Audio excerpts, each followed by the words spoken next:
Bonjour à tous, Karine Gibaud de la chaîne La Rose et le Cœur Sacré. J'avais envie de vous faire une vidéo aujourd'hui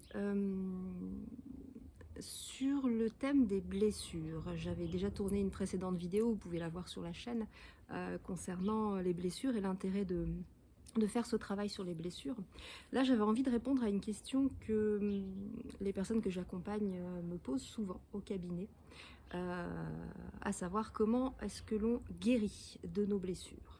Alors, pour ceux qui n'ont pas vu la précédente vidéo, je vous précise que les blessures dont je parle sont celles qui ont été mises en évidence par Lise Bourbeau dans son livre Les 5 blessures qui empêchent d'être soi-même, que je vous recommande vivement de lire. Les blessures en question sont les blessures d'abandon, de rejet, d'humiliation, d'injustice et de trahison, et ce sont les blessures qui sont communes à tous les êtres humains et que nous portons. Sachant que sur ces 5 blessures, il y en a 2 que nous sommes venus travailler spécifiquement dans cette incarnation. Donc, comment guérit-on des blessures? Eh bien, la façon dont, en tout cas, moi, je conçois ce travail et ce chemin de guérison. La première chose, c'est de prendre conscience des blessures que nous avons. Et ça, c'est pas forcément la tâche la plus simple. À titre personnel, par exemple, lorsque j'ai pris conscience que j'avais la blessure d'abandon et que je portais le masque du dépendant affectif, ça piquait un peu. Donc j'avais pas du tout conscience de ça, j'avais pas du tout envie de l'admettre, sachant que moi j'étais une femme plutôt indépendante, active, autonome, dépendante, c'est pas quelque chose qui faisait partie de mon vocabulaire. Et néanmoins, il s'avère qu'effectivement, je portais une très grosse blessure d'abandon, en lien avec mon histoire, en lien avec mes lignées familiales et en lien avec les blessures karmiques de mon âme dans des vies antérieures. Donc la première chose à faire, c'est vraiment de prendre conscience des blessures que l'on porte. Pourquoi? Parce que ce sont nos zones de faille, nos zones de souffrance primordiales, et ce sont ces blessures qui vont nous amener à vouloir, enfin qui vont amener notre ego à vouloir nous en protéger et porter des masques qui vont nous éloigner complètement de qui on est, de notre authenticité, pardon. Et ce qui est aussi important de conscientiser, c'est que lorsque l'on porte une blessure, elle émet une vibration à l'intérieur de nous dont on n'a pas forcément conscience et qui va attirer à nous les situations qui vont continuer à rejouer les mêmes scènes, les mêmes scénarios, de manière à continuer à mettre en exergue cette blessure jusqu'à ce qu'on en prenne vraiment conscience et qu'on la travaille. Donc la prise de conscience, elle est importante.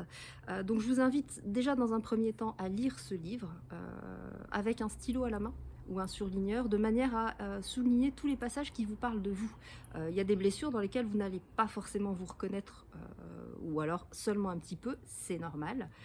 Et puis il y en a d'autres dans lesquelles vous allez pouvoir par exemple souligner tout le chapitre, ou en tout cas les 3/4.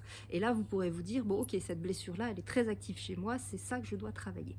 Donc identifier les blessures, c'est la première étape. Et au-delà de l'identification des blessures, ce qui est important, c'est de comprendre quelles sont les peurs associées à chacune des blessures que l'on porte, les croyances que l'on s'est forgées, et de s'observer dans nos comportements, dans nos réactions émotionnelles au quotidien face à certaines situations. Lorsqu'on identifie les peurs et les croyances, l'intérêt c'est qu'on va pouvoir travailler dessus, notamment, en tout cas c'est comme ça que je travaille, notamment avec des séances d'hypnose. Puisque l'hypnose permet vraiment d'aller décortiquer, enfin pas décortiquer, mais désarticuler des peurs et des croyances qu'on s'est construites, de manière à vraiment pouvoir s'en libérer définitivement. Donc ça c'est la première chose. Le travail en hypnose sur les peurs et les croyances. Et ce qui est important également, c'est de se dire que nos blessures, nous arrivons dans cette incarnation, elles existent déjà au niveau de notre âme. Et notre âme choisit la famille dans laquelle elle a envie de s'incarner, de manière à pouvoir refaire vivre ses blessures pour pouvoir faire tout un chemin de guérison. Alors quand j'emploie le terme de guérison, évidemment les blessures, elles font partie de votre histoire, elles font partie de votre passé, donc vous ne pouvez pas les effacer. En revanche, vous pouvez les désactiver, les désamorcer. C'est ça que j'appelle la guérison, c'est-à-dire que la souffrance passée sera toujours là, mais elle sera atténuée. Vous aurez fait la paix avec votre histoire et vous aurez même compris en quoi certaines blessures vous ont amené à vous transformer complètement et à faire tout ce chemin auquel je vous invite vivement, quel que soit votre âge, ce chemin vers l'amour de soi. Parce que l'antidote à toutes les blessures, quelles qu'elles soient, c'est vraiment mettre de l'amour là où il y a eu de la souffrance. Donc faire tout ce travail, ce chemin vers l'amour de soi, c'est vraiment, c'est vraiment clé lorsqu'on veut faire ce travail sur les blessures. Donc ce qui est important de conscientiser, c'est que notre âme choisit la famille dans laquelle elle va s'incarner. Et il y a tout un travail également de prise de conscience de ce que l'on porte au niveau transgénérationnel. Les blessures se transmettent très bien de génération en génération. Qu'on le veuille ou pas, on est consciemment ou la plupart du temps inconsciemment porteurs du vécu de nos lignées familiales, de leurs traumas, de tous les non-dits, de tous les secrets de famille, de tout ce qui n'a pas été conscientisé, digéré, verbalisé. Et on est porteur également de toutes les blessures qu'ont pu vivre nos ancêtres. Voilà, donc ça c'est la partie transgénérationnelle, et il est également intéressant d'aller faire un tour au niveau du vécu de l'âme en termes karmiques, c'est-à-dire les vies passées de notre âme. On n'est pas censé se souvenir de nos vies passées, de nos incarnations précédentes, sauf que certaines ont pu être plus traumatiques que d'autres. On a pu vivre de grosses blessures d'abandon ou de rejet ou de trahison ou autres dans certaines vies passées, qui sont restées en mémoire au niveau de notre âme et qui continuent à vibrer à l'intérieur de nous sans qu'on en ait conscience.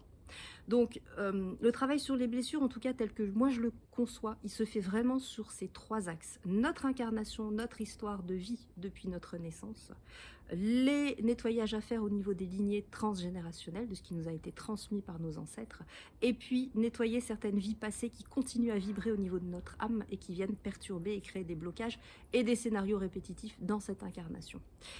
Et pour ça, les outils que j'utilise, moi, que je trouve assez fabuleux, ce sont les lectures d'annales akashiques, puisque ça permet vraiment d'aller travailler sur ces trois axes et d'avoir les informations les plus pertinentes et le soin de libération pendant la séance qui permet de lever tous les blocages. Voilà, je fais à nouveau une vidéo courte, mais c'est pour vous expliquer qu'en fait, le travail sur les blessures, il ne se fait pas uniquement d'un point de vue psychologique pour moi, il se fait également d'un point de vue énergétique, mémoriel, vibratoire, et de prise de conscience que l'on s'inscrit dans une lignée, mais on n'arrive pas vierge de tout vécu lorsque l'on naît. Voilà, on arrive porteur des lignées familiales et de leur héritage, et on arrive porteur aussi de l'histoire de notre âme. Donc si ce travail sur les blessures vous intéresse, si vous avez envie de vous lancer sur ce beau chemin qui pour moi encore une fois est un chemin d'amour de soi, je vous invite à prendre rendez-vous avec moi, vous aurez les coordonnées sous cette vidéo. Et puis d'ici là, je vous souhaite une très belle journée et je vous dis à très bientôt. Au revoir.